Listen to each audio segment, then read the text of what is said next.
ji ku fi def lu baax bàyyi xoole bàyyi yërlu bi te yegsi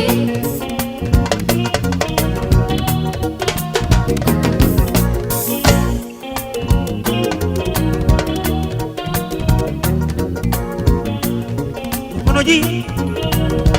ku fi def lu baax ñu wax ko bàyyi xoole bàyyi yërlu bi te yegsi. salaamaaleykum mbokku internet yi ñu ngi leen nuyu bu baax tey ñu ngi fii ci département du Bounkiling fekkee tabaat bi ñuy tabaat conseil départemental di Mohamed Diété deuxième mandat conseil départemental mu ne président conseil départemental daani ci ànd ak waa Nafoore TV ci événement boobu noonu ginnaaw bi ñuy installé président conseil départemental mu respecté tamit li ñu naan parité donc jigéen moo ci topp mu nekk madame Juliette Malel kooku moo ci topp mu nekk vice présidente conseil départemental góor soog a ci topp Djibril Ndiaye topp ci mu nekk deuxième secrétaire président conseil départemental mu installé premier secrétaire élu conseil du départemental di Kadiata Ndione topp ci deuxième secrétaire élu conseil départemental di Samba Sayande Diallo donc bureau conseil départemental bi comme lii la. Et en vertu des attributions qui nous sont conférées, je vous déclare officiellement installé dans vos fonctions de président du conseil départemental de Bounkiling. Je vous remercie.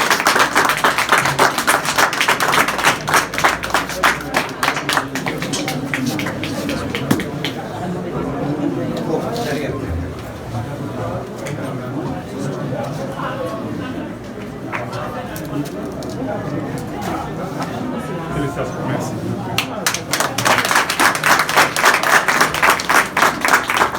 Madame Juliette Malel,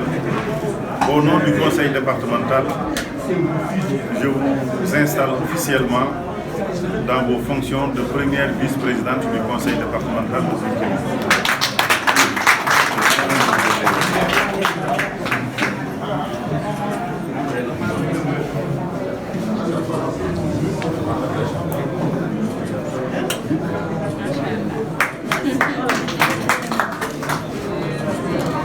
Merci pour l'accompagnement. Un accompagnement qui n'a jamais cessé, qui s'est déroulé dans la fidélité, avec des aspérités humaines, mais qu'on tolère facilement. Monsieur Djibril Ndiaye,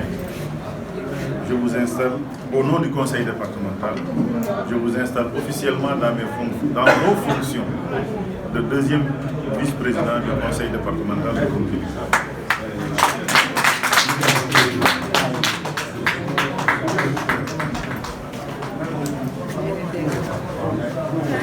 Félicitations.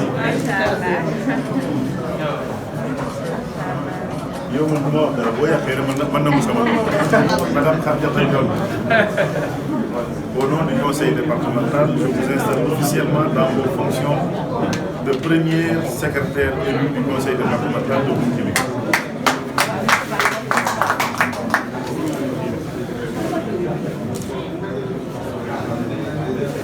Félicitations.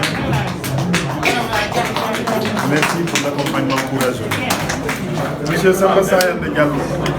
au nom du conseil départemental de Bounkiling, je vous installe officiellement dans vos fonctions de deuxième secrétaire élu du conseil départemental de Bounkiling.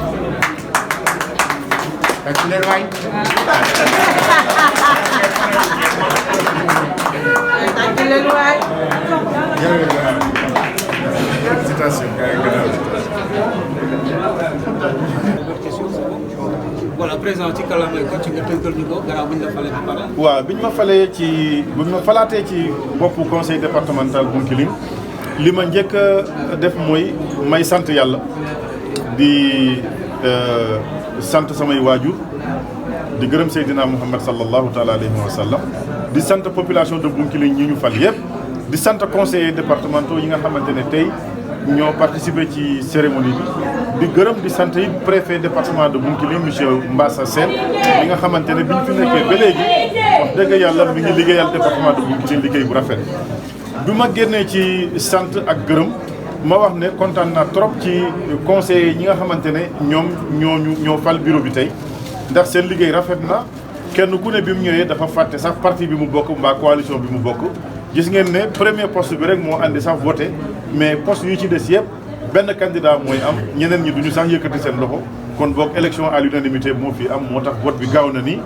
ñu ngi sant ñëpp di gërëm ñëpp di féliciter tam ñi nga xamante ne ñoom la ñu fal ñu bokk ak man ci bureau bi xam ne ñi ñu falul démérité wuñu waaye il fallait que ñu tànn ay nit loolu moo tax ñu tànn ñii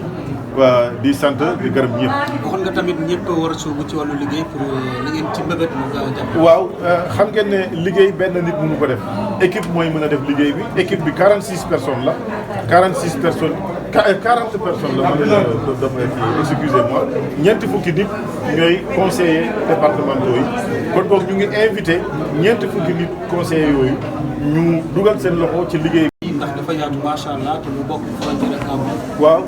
vision bi ñu am dañ ko traduire woon déjà ci plan de développement départemental bu 2014-2019 ñu ngi mbébétaat beneen plan de développement départemental 2022-2026 xaaruñu woon sax élection yi ñu ngi defoon nañu diagnostic bi donc document de diagnostic mi ngi fi yaakaar naa adopté guñu ko sax mais mi ngi fi pare nañu experts yi pare nañu ci document de diagnostic bi donc ñu ngi doon wax ne buñ ñu falee ñu continuer loolu buñ ñu falul keneen ku ñu fal tam mu continuer ak document boobu la yàlla def nañu fal ñu kon boog document boobu dañ koy continuer ba adopté suñu plan de développement départemental 2022-2026 di wax ne plan boobu du leneen lu dul li son excellence président Macky Sall nas ci plan Sénégal émergent loolu la ñu adapté ci réalité département de Bounkiling territorialisé ko comme moom ci boppam ni mu ko bëggee pour mu nekk plan boo xamante ne dina adapté ci développement département de Bounkiling.